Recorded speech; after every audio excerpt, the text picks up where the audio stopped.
guys, Joesnowmobiles here. I'm working on the drive shaft, as you can see. Have a bad carrier bearing. Anyways, we're going to be replacing the center support carrier bearing, or intermediate bearing. So in order to get this off, I'm not going to show you crawling around underneath the truck because it's kind of difficult to show and it's dark. So we've got a couple different bolts and things you have to take apart.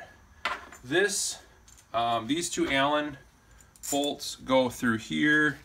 There's 6 of them, and they attach to the front of the car, and you need a 6mm Allen to remove these. All you do is you got to loosen them up basically about that much, and then you can just pull it out the rest of the way by hand. I just use a regular ratchet with an Allen attachment on it. Now here in the middle on the carrier bearing, there's 2 16mm bolts that go down here and one on the other side.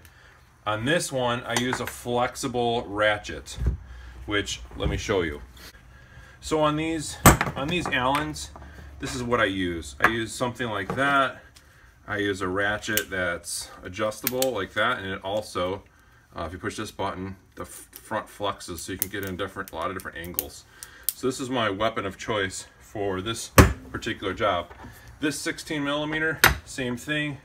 It's in there like that. It's very difficult to get in. You may need to use an angled ratchet like this. And then this side is even harder to get into. But if you're able to just break it free a little bit, and then you're just gonna have to take real small swings with the ratchet till it's loose. And then eventually you can get in there with your fingers and loosen it. I recommend spraying from underneath with some PB Blaster to loosen the bolts up. These weren't too bad though. All right, moving down to the end of the drive shaft at the back of the car, there's 4 16mm bolts back there, and they're in there like that. If you take a ratchet, you can get into each one of those, or an impact gun, and you can loosen those. And then once you've got all of those bolts free, the ones in the back, the ones in the center, and the ones in the front, you can slide the whole drive shaft out towards the back. Sometimes you have to tap this with a hammer just to loosen it up, but it does move. It is flexible. Now once you got this whole drive shaft out, you do have to take off two more parts. You have to take off the universal joint. All right guys, so the next step is going to be to remove these 8mm bolts holding the U-joint on. And once we remove those, then this will separate the rear drive shaft from this intermediate support. And then we'll take off this, there's a nut inside, and then once we do that, we'll show you how to remove the bearing and put the new carrier bearing on. Alright guys, so I put the intermediate support carrier bearing assembly in the vise just so that I could more easily remove these parts here. Alright, so I'm switching over to that. One thing you might want to do is just make a mark so you remember which one goes back, and that way you can line it up. It's pretty simple. You can do this after the fact. You don't have to remove the ball joint. Or I'm sorry, universal joint. And probably just need a little hammer to tap that or pry it out a little bit. There we go. So there it is. I usually just clean these up before I put them back on. But that's it. Next we're gonna take a impact gun and remove that nut.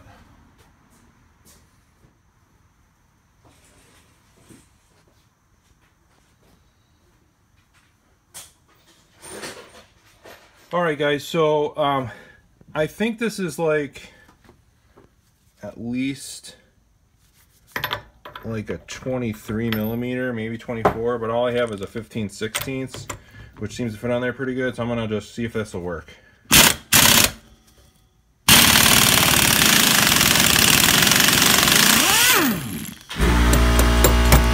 Alright guys, so there is a washer on there that you have to remove as well, so take that washer off along with the nut. And then this may take a little pounding to get off with a hammer, so let me get a hammer. I'll see if we can tap that off. Okay guys, so one thing you probably should do is mark line where it lines up with the shaft here, so you can line it up again.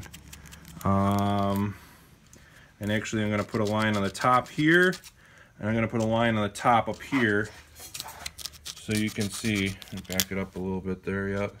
So there and there, and that should show you how that lines up. I typically use like a plastic mallet to start with. Alright guys, so it's on there really tough. I've got a piece of wood and a 4-pound mallet, so I'm just gonna put it like this and hit the piece of wood.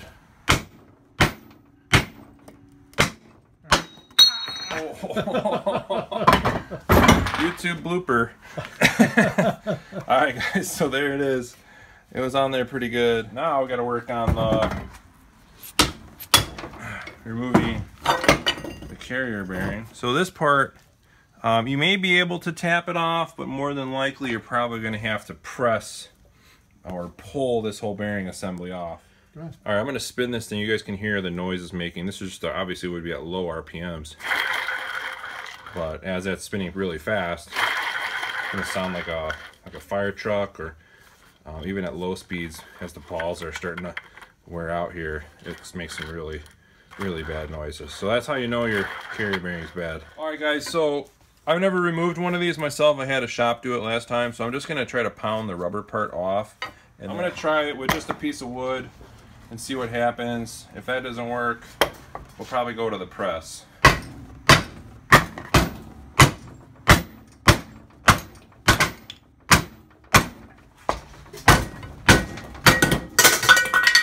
There you go. That was pretty simple. I think even the bearing came off with it. Yeah, even the bearing came off. So we can save ourselves a trip to the auto parts store. Let me just grab a rag, clean that off, so you can see what that looks like. And you don't want to let it go too long, because you could potentially damage the surface here. That could be bad. But yeah, that's what it looks like without the bearing. There's your old bearing in there. You can hear how noisy that is. That's terrible. So the new one right here, basically it's just going to slide over just like we had the other one. But what I'm going to do is I'm going to put a little grease on here first, grease everything up, and then we'll see if it slides on. If it doesn't, we'll press it on and get it forced down all the way. It's possible that we could also use the this fitting here to press it on without using a press, but we'll see. We'll see what happens. We got some grease on. Oh, actually, I got some grease right here. It's white lithium. Think that would work?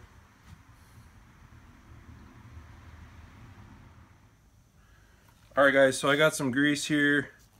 I'm just going to lube this up really good so everything slides on nice and easy. And we'll put it back together. I'm sure you remember which way your carrier bearing goes back on. It's pretty simple though. And basically it's just going to slide on like this. And I obviously don't have enough pressure to push it on, so we're gonna go ahead and use our press to press that on. Alright guys, so we're gonna press the new carrier bearing in. I've got a small piece of pipe that fits just over the drive shaft and rests right on the bearing on the inside, so we'll be able to push that on. And I just have another little piece that fits in my press. But the other thing you want to make sure on the bottom here, my dad pointed out, this piece, don't want to crush it, so set that in between two blocks of metal so there's no pressure on that, and it's just on the cast iron around the edges. And then line up your press and start bringing it down.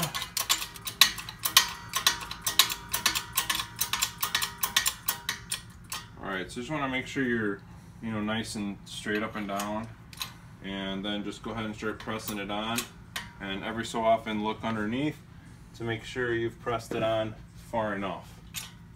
It should only go on about a half an inch if that.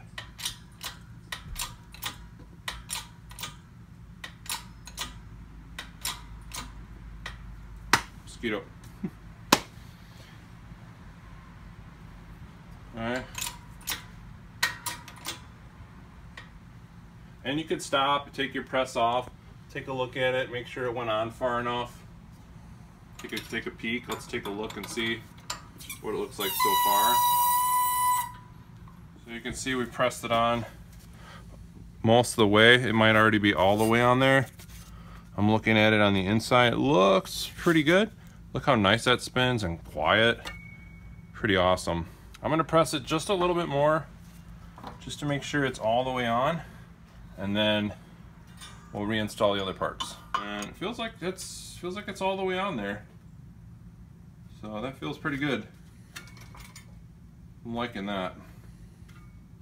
Alright, so in order to get that other part back on, remember we want to line up our white marks. Alright, so just make sure this white line lines up with the line you drew on the top, just so that you're lined up when you go to put everything back together. And then you can tap this back on the plastic mallet. Get that on as far as you can, and tap that back on so you feel you've got that on nice and tight. Then take your washer, put that back on, and take your nut and go ahead and reinstall that. And we're going to go ahead and drive that down with our impact.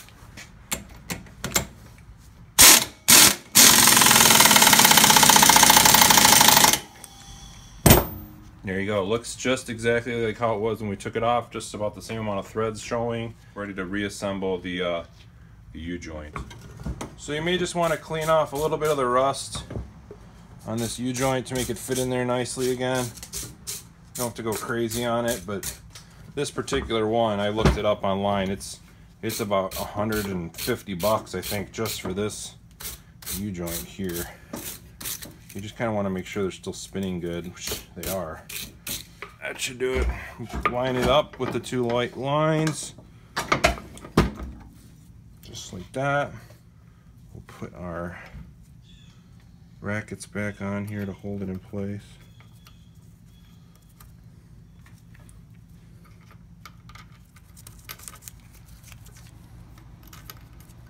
Go ahead and tighten those down.